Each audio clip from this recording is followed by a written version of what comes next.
Modern learning channel में आपका स्वागत है। मैं हूं बबन लाहनी। यदि आपको वीडियो पसंद आता है तो लाइक कीजिए, शेयर कीजिए और कमेंट बॉक्स में कमेंट कीजिए। यदि आपने अभी तक चैनल को सब्सक्राइब नहीं किया है तो प्लीज़ प्लीज़ आज ही चैनल को सब्सक्राइब कीजिए और अपने ज्ञान को अद्यतन कीजिए। दोस्तों, हमारा आज का वीडियो है सीबीएसई की 8वीं कक्षा का पाठ पारसमणि, जिसके लेखक है यशपाल जैन जी। यशपाल जैन प्रमुख कहानीकार एवं निबंधकार के नाम से जाने जाते हैं। उनके साहित्य में समाजवादी विचारधारा तथा आदर्शवादिता को देखा गया है। साहित्य के क्षेत्र में उन्हें मंगला प्रसाद पारितोषिक तथा पद्म भूषण पुरस्कार से सम्मानित किया गया है। प्रस्तुत पाठ उनका हमारे अध्ययन के लिए रखा गया है। इसके पीछे का मूल उद्देश्य भी यही है कि हमारे मनुष्य के अंदर जो आदर्शवादिता होती है, उच्चता की भावना होती है, दूसरों का कल्याण करने की भावना होती है, वही सबसे महत्वपूर्ण होती है और हमें उसे ही उजागर करना चाहिए, न कि हमें अपना स्वार्थ साधना चाहिए। तो इस तरह से आदर्शवादिता को लेकर यह पाठ चलता है। आइए सबसे पहले जानते हैं कि पारसमणि का अर्थ क्या है। पारसमणि एक ऐसा पत्थर है जो लोहे को छूने के बाद उसे सोने में परिवर्तित कर देता है। पहले जमाने से ही यह कहानियां पारसमणि पत्थर के बारे में सुनाई दे रही हैं कि इतना अनमोल यह पत्थर है कि किसी भी लोहे को छूने मात्र से सोने में परिवर्तित कर देता है। यही कारण है कि बहुत सारे लोग अपने बकरियों के पैरों के नीचे लोहे की नाल लगा देते हैं ताकि किसी न किसी दिन वो पत्थर को छूकर वो सोने में परिवर्तित हो जाए। यही इसके पीछे का उद्देश्य होता है। लेकिन दोस्तों, अभी तक तो यह बात सामने नहीं आई है कि इस तरह से पत्थर मिला हुआ है और कभी लोहे का सोना बना हुआ है। लेकिन फिर भी ये धारणा रही है और किंवदंतियां, ये कहानियां प्राचीन काल से हमें सुनाई दे रहे हैं या हम सुन रहे हैं। यहाँ तक कि मैंने भी मेरे पूर्वजों से, मेरे दादाजी से ये कहानियां सुनी थी। तो चलिए अब अपने मुख्य विषय की ओर बढ़ते हैं। तो लेखक यशपाल जैन जी ऐसे पारसमणि पत्थर को अपने अंदर ही मानते हैं और वो अपने अंदर से हमें शुद्ध करना चाहते हैं, हमें आदर्श बनाना चाहते हैं। इसके लिए वे अनेक उदाहरण हमारे सामने रखते हैं। पाठ की शुरुआत कुछ इस तरह से करते हैं कि उन्हें एक रविंद्रनाथ टैगोर की एक कहानी उन्हें याद आती है और वो कहानी बताते हुए पाठ का प्रारंभ किया है। वो कहते हैं कि एक बार एक मनुष्य, एक फलाना व्यक्ति, एक अमुक व्यक्ति, जैसे कि मैथ में XYZ कहते हैं तो वैसा, जिसका कोई नाम नहीं है, ऐसा अमुक व्यक्ति को एक सपना आता है और सपने में वो भगवान को देखता है और भगवान उसे आशीर्वाद देते हैं कि पुत्र वत्स, तुम्हें सुबह सुबह तुम नदी के किनारे जाओ, वहां पर तुम्हें एक साधु मिलेंगे और आप उस साधु से हीरा मांग लेना, तुम्हें वो हीरा दे देगा और तुम वो हीरा प्राप्त कर लो। जैसे ही वो व्यक्ति नींद से उठता है, सुबह में उसे सपना याद आता है, अरे सपने में तो मुझे भगवान ने दर्शन दिए थे, और उसे लगता है कि यार ये सपना नहीं, ये सच्चाई थी। ऐसा उसे लगता है। कुछ कुछ सपने हमें ऐसे आते हैं कि लगते हैं कि यह सच्ची घटनाएं हैं, ऐसा घट चुका है, ऐसा लगता है। ठीक वैसा ही उस मनुष्य को लग रहा था। वो सपने की सत्यता जांचने के लिए वो सुबह सुबह उस नदी की ओर चल देता है।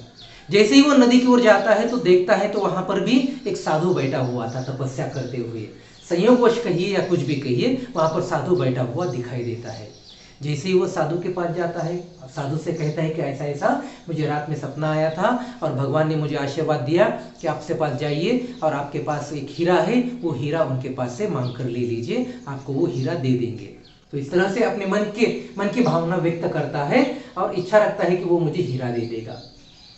जैसे ही अपनी बात वह साधु के पास रखता है, साधु कहता है कि वो नदी के किनारे पर एक पेड़ है, पेड़ के पास हीरा रखा हुआ है, वो आप ले लो।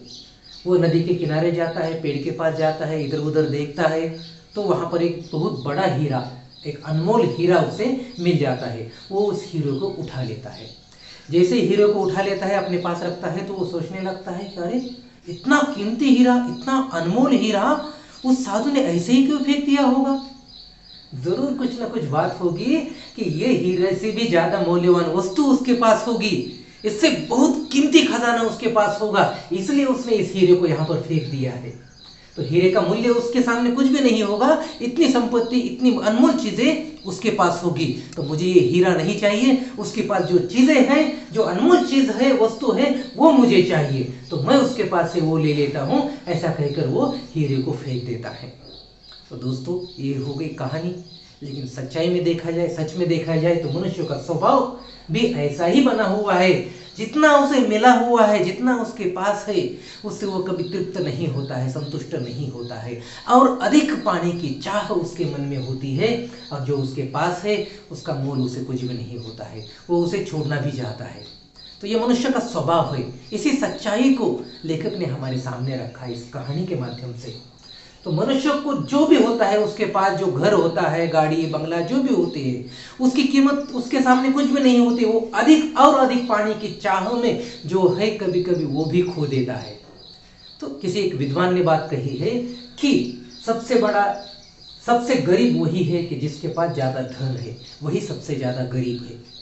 क्योंकि हमेशा उसे कुछ न कुछ चिंता सताए रहती है। जो जिसके पास ज्यादा पैसे रहेंगे उसे किसी न किसी बात का डर रहता है कि चोर आएंगे, मुझे मारेंगे, लूटेंगे, मेरा अपहरण करेंगे, मेरे बच्चों का अपहरण करेंगे, जायदाद पाने के लिए रिश्तेदार मुझे मारेंगे, ऐसे करेंगे, वैसे करेंगे। रात में नींद नहीं आती है कि मेरे पास के पैसे चोरी हो जाएंगे। इस तरह से अनेक बातें उसे सताई देती है, उसे सताती है, और इस तरह से वो हमेशा चिंता में रहता है।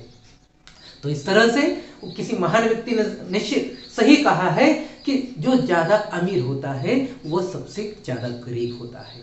किसी एक और महान आत्मा ने, किसी और एक महान व्यक्ति ने कहा है कि मैं दुनिया में सबसे महान हूँ, मैं दुनिया में सबसे अमीर इंसान हूँ, क्योंकि मेरे पास भगवान का आशीर्वाद है, मेरे पास बड़े बड़े बुजुर्गों का आशीर्वाद है, मेरे पास सभी लोगों का आशीर्वाद मेरे ऊपर है।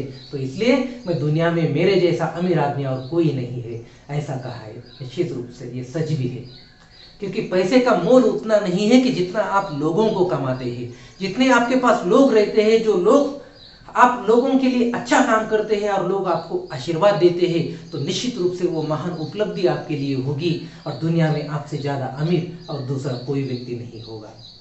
इसी तरह से लेखक आगे उदाहरण देते हुए कहते हैं कि लोगों को भी मालूम है कि पैसा कुछ महत्व का नहीं है, क्योंकि पैसा हमारे साथ नहीं आता है। मरने के बाद अब हम पैसे को साथ में लेकर नहीं जा सकते हैं, न कि धन दौलत, न सोना चांदी, न जमीन जायदाद। भले हमारे नाम पर 500 एकड़ की जमीन हो, 10 किलो सोना हो और करोड़ों रुपयों की संपत्ति हो, लेकिन मरने के बाद हमारे साथ कुछ भी नहीं आता है। बस साथ में आता है तो हमारा नाम, हमारी यादें, हम दूसरों के साथ कैसा व्यवहार करते हैं, ये बातें। ये लोग सभी जानते हैं कि पैसा कीमती नहीं है, बल्कि कीमती है मनुष्य का जीवन, कीमती है मनुष्य का व्यवहार। लेकिन फिर भी लोग जो है ये दिन रात पैसे के पीछे भागते रहते हैं और अधिक पैसा कमाने की चाह मन में रखते हैं। जैसे कि लेखक ने उदाहरण दिया है, आगे चलकर अमेरिका का उदाहरण दिया है कि अमेरिका जैसा अमीर देश पूरी दुनिया में दूसरा कोई नहीं है। तो अमेरिका एक अमीर देश है और वो और अधिक अमीर बनना चाहता है, और अधिक पैसा कमाना चाहता है, और जो भी सुख समृद्धि की चीजें हैं वो और पाना चाहता है। यही कारण है कि अमेरिका के लोग इतने काम करते रहते हैं, खुद को इतने व्यस्त बनाए रखते हैं कि रात में उन्हें सुकून से नींद भी नहीं आती है, और सोने के लिए वो रात में सोने की नींद की दवाइयां लेते हैं। और इस तरह से वो सामान्य नहीं बल्कि असामान्य बन चुके, मतलब एबनॉर्मल बन चुके हैं। तो इस तरह से पैसों के पीछे भागने के कारण हमें अच्छी नींद भी नहीं आती है, क्योंकि वही चिंता हमारे मन में सताए रहती है कि मुझे और पैसा कमाना है। आज मुझे 10,000 रुपये महीना है तो मुझे 50,000 रुपये महीना कमाना है, कल मुझे 1,00,000 रुपये महीना कमाना है तो बाद में 1 करोड़ रुपये कमाने हैं। तो ये चाहत मनुष्य को सोने नहीं देती है। तो इस तरह से हमें चिंता सताए रहती है, और उस चिंता के कारण हमें नींद भी नहीं आती है। तो उससे अच्छा होता है वो गरीब इंसान जिसके पास कुछ भी नहीं है, बस 2 समय की रोटी खाकर वो सुकून से झोपड़ी में नीचे जमीन पर सो जाता है और सुकून से नींद आती है उसे। तो इस तरह से ज्यादा धन कमाने की इच्छा से मनुष्य सामान्य जीवन नहीं जी पा रहा है। आगे उदाहरण देते हुए वे कहते हैं कि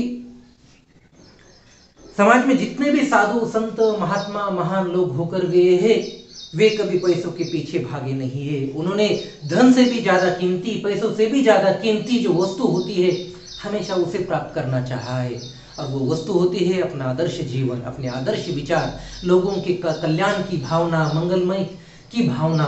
तो इसके लिए लोग, जो भी महान लोग होकर गए, साधु संत महात्मा विद्वान होकर गए हैं, उन्होंने कभी पैसे की चाहत नहीं रखी है। इसके लिए उदाहरण देते हुए प्रमाण देते हैं कि महात्मा गौतम बुद्ध जी हो या फिर भगवान महावीर भी हो, तो ये महात्मा होकर गए हैं। ये अच्छे खासे राजा का जीवन जी रहे थे, जो चाहे वो उन्हें प्राप्त होता था, जितने चाहे उतने पैसे वो खर्च कर सकते थे, जो चाहे वो प्राप्त कर सकते थे, लेकिन फिर भी वो अपने जीवन से संतुष्ट नहीं थे।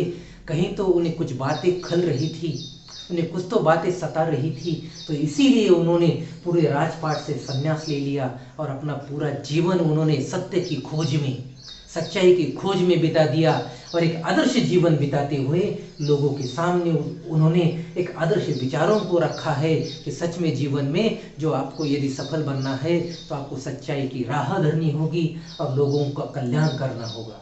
तो इस तरह के आदर्श, न ये तो बात 2000 या 2500 वर्षों पूर्व की है, लेकिन यदि आप इतिहास देखेंगे तो अभी अभी की बातें जो है, स्वतंत्रता प्राप्त करने के लिए चाहे महात्मा गांधी जी हो, भगत सिंह हो, राजगुरु हो, स्वामी विवेकानंद जैसे विचारक हो, या और कितने भी लोग हैं, कितने उदाहरण हैं कि जो अभी अभी होकर गए हैं, यदि वे चाहते तो वे अपने जीवन में जो चाहे वो सुख शांति प्राप्त कर सकते थे, जो चाहे उन्हें वह मिल सकता था, लेकिन उन्होंने अपना पूरा जीवन एक साधारण पद्धति से बिताया है और सिर्फ लोगों का कल्याण करते रहे हैं। इसलिए महात्मा गांधी महात्मा बन चुके हैं। यदि वे ऐसा काम नहीं करते तो वे कभी महात्मा नहीं कहलाते।